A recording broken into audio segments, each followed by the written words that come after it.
What up, what up, what up? It's yours truly, DJ Mike Marvelous. Yo, did I ever tell you about the time that I taught myself how to scratch? Yeah, this is the video y'all been waiting for. This is the scratch video. So let me tell you, I started off on Gemini XL100 turntables. They're belt drive turntables. Definitely not the best set of tables or decks to learn how to scratch on, but I made do, right? It's not about, you know, the equipment you have in a lot of cases, but it's about, you know, how well do you know your equipment. So I really did learn how to scratch on those Gemini XL100s.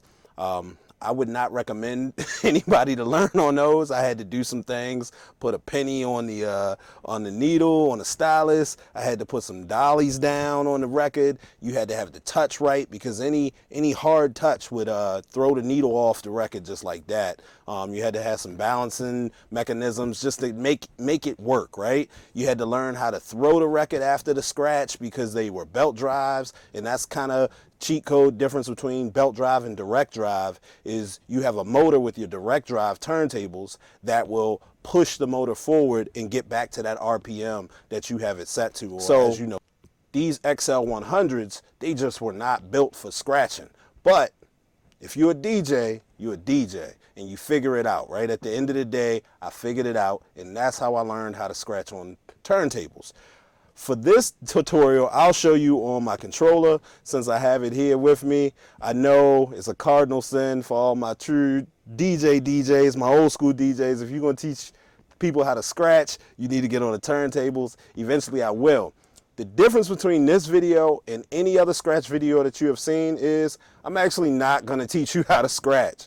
And let me tell you why. I'm going to teach you how to go back and watch those scratch videos, but what to look for. You probably already seen a bunch of them. If you're here, you're probably already searching for how to scratch videos. And for some reason, it's just not sticking. That's because you don't know what to look for, right? In my opinion, there's 3 key things that you need to be looking for in all these videos. These videos are great. People out here, shout out to those that are actually teaching certain scratches, the baby scratch, the flare, transformer, whatever you love, whatever you see others doing and you trying to imitate that. I'm going to teach you exactly what to look at in those videos to be able to do the scratch. So this video is more important than those videos. You need to watch this video first and then go to any other video. And maybe you can go watch any of them, but this one you need to listen to first because you need to know what to look for. I will do some scratching, but you need to know what to look for before you get there. A lot of times we just watch these videos and we don't really know what to key our eyes on and what to watch. The next big thing is really practice. You got to practice it. You're not going to be a great scratcher in the beginning. I'd start off with some of the simpler scratches and then work my way up to some of the harder scratches. But you really have to train your mind and your hands and your body to do some of these scratches. If you don't train your fingers to do this crab scratch, you ain't going to be able to crab scratch. All right, so let's get to it. Yours truly, DJ Mike Marvelous. Welcome to Cheat Code. Let's get it.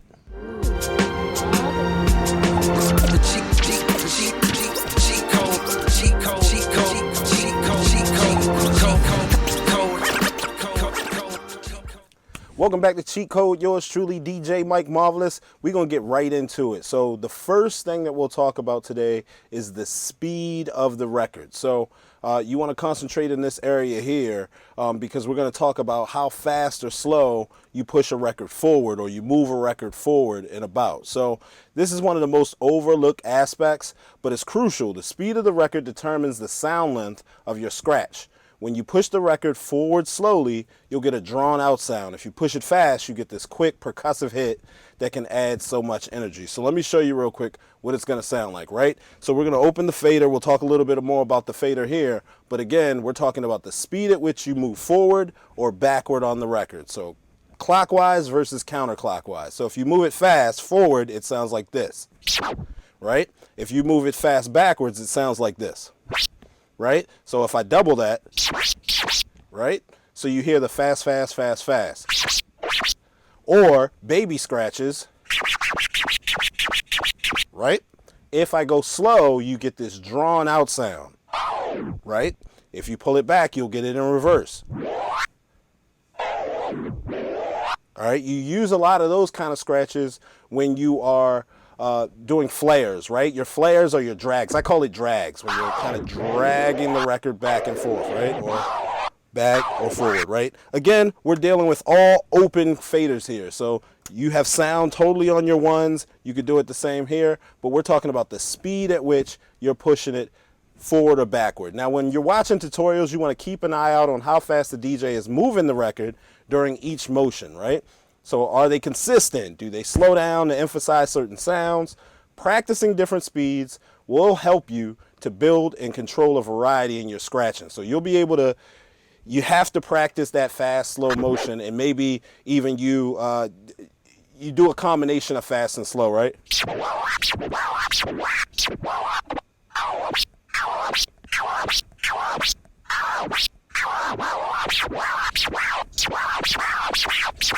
Right? So you're just trying out some fast and slow motions. Again, it's how fast. So again, number one is how fast is that record getting pushed forward or backwards? That's number one. Let's move to number two. We're going to talk a little bit about the crossfader position and timing. So let's talk about the crossfader. It's the on and off switch for your scratching. So either you're going to hear what you're doing or you're not going to hear what you're doing. There is a video, one of my first YouTube videos I posted here. Go back and watch that. I'll post the link here, but it talks about adjusting your crossfader.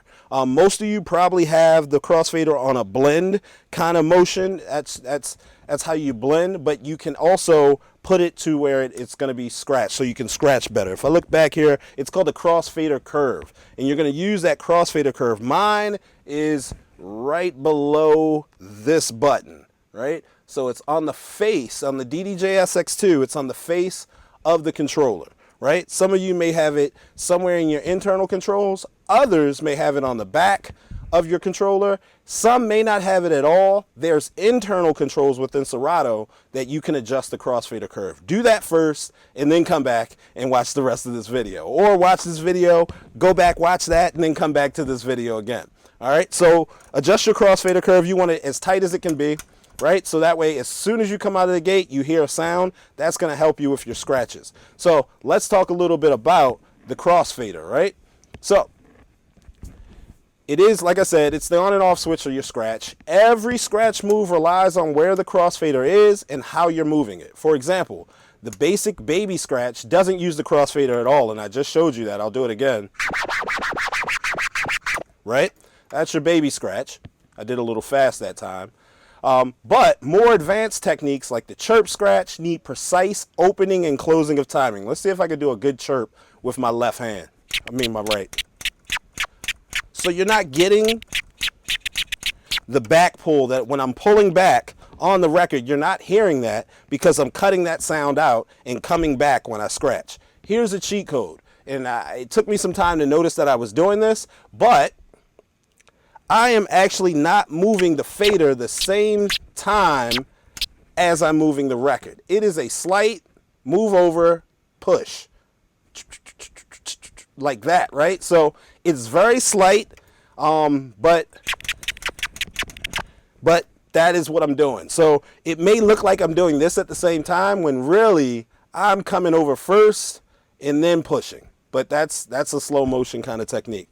The other thing that I want to show you, and I'll be honest on this one, I hit different scratches on different hands. I may be able to do some scratches on the right hand. I may be able to do some scratches on the left hand. It all depends on what the scratch is. I am dominant right-handed, so some of the scratches that I hit with my right hand on the fader is more technical because I can do more things with my right hand. That's the crab. So I cannot crab on my with my left hand and my right hand on the decks. I can't do it. So I only can do it with this hand. That's the hand I practice with. Here's another quick story. Back in the day, yours truly and DJ Twix, we used to unscrew crossfaders out of mixers and carry around either a broken fader or a new fader and just practice that crab scratch until we taught our fingers and our hands how to move in that motion. So when you actually get to go scratch, you actually will be able to crab scratch. That's the only way to do it. You got to practice. You got to practice. Shots out to the Invisible Scratch Pickles and their VHS tapes back in the day. If you ever watched any of those VHS tapes by the Invisible Scratch Pickles, Qbert and their whole crew, tag them in this, shout them out, or let me know in the comments that you actually used to watch those videos. Those videos helped me, so here I am helping somebody else. So here we go. Where are we? Crossfader and scratching. So again, I can hit different scratches on different hands. So it depends, but all in all, speed, open and closing of the fader. Which direction is that fader moving when you're watching these scratch videos? That will help you to maintain and understand what you need to do in order to make your scratch better. So again, your focus is speed of the record and direction of the crossfader. Are they scratching left? Are they scratching right? Whatever it may be, you need to focus on those two things. And then the last thing that I think is very important about scratching is your record direction. Which way is the record actually going? So finally, let's break down the record direction. Scratching is all about moving the record forward and backward. Forward gives the sound, backward resets it. But here's the kicker. It's not just about direction, but how much distance you're covering when you're doing that scratch. So you may see a bunch of cue points here, but don't mind those. So it does matter if I'm just going a little bit or if I'm going.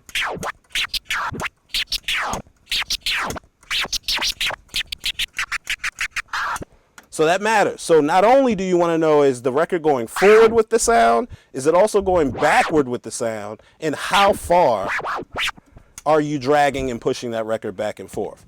So short, quick movements are great for stabs. So if you're doing stabs, you see I'm not going that far in the sound, right? While long, smooth motions are perfect for patterns like transformer scratch. So in tutorials, you want to watch how far the DJ pulls the record back or pushes it forward, mimicking that motion as you practice, because every inch makes a difference in how a scratch sounds. So I'm going to try, I got a short note here. So this is my note. So I'm going to try to do a transformer.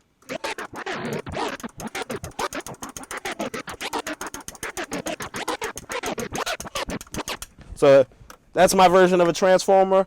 I'm not saying I'm signing up for any scratch competitions anytime soon, but you get the gist, right? If I had a longer sound, I can't. Here, I'll mix my hands in order to do it over here.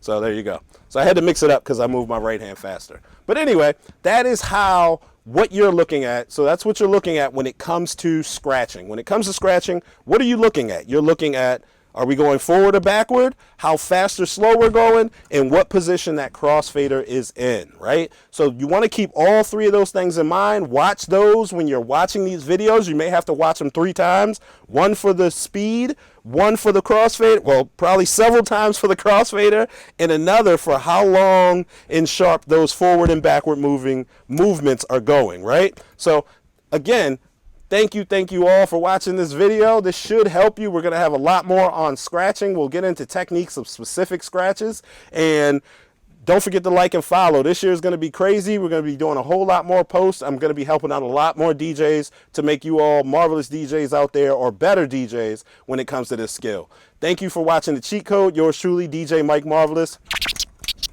Let's go.